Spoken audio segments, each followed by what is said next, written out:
Okay, what do you think? You can stand up if it's easier. Yes. I don't know, it's up to you. So, 1984, this bit is where Julia has taken the initiative, which you could find admirable, and she's given him a letter to have a secret meetup, which is illegal for party members. I'm going to have to look at you, Libby, to just, yeah.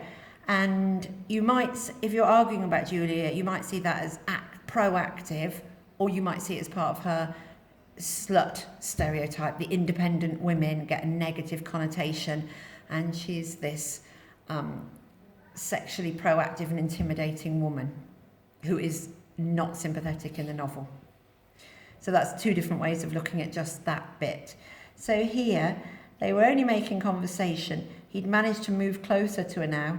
She stood before him very upright, with a smile on her face that looked faintly ironical, as though she were wondering why he was so slow to act. He doesn't know. So this is the third person narrator telling you later everything that Winston thinks, but here he doesn't know what Julia thinks. Like the author knows, the author can make it up, but the narrator's choosing to keep Julia other, as someone you don't really understand. Would you believe, so we've got some dialogue here, and this should be a romantic meeting in the woods, but it doesn't, it just can't go like that in this world. So he's talking about the colour of her eyes. But can you bear to look at me? Yes, easily. I'm 39 years old. I've got a wife I can't get rid of. I've got varicose veins and 5 false teeth. I couldn't care less, said the girl. So just that bit of dialogue. Either, we don't know what she's thinking, but she seems all right with him being completely unattractive. You can either say that as an assumed male reader, this is their dream, that this young woman fancies them anyway, or you can see it as a strength of Julia, that she can overcome those things and knows what she wants and gets it. So then we have the actual sex, and he can't believe his luck, that incredulity, just can't believe his luck, and it kind of puts him off his game. And she's an object. She's the youthful body, the massive dark hair, the wide red mouth. And it's all from his point of view, what's going on. And she is an object, but he can't get an erection. And I put dialogue there, I don't know why I don't. Anyway, never mind, dear, there's no hurry. So she's saying, don't worry about your erection. Sorry about that for my video. We've got the whole afternoon. Isn't this a splendid handout? I found it once when I got lost on a community hike.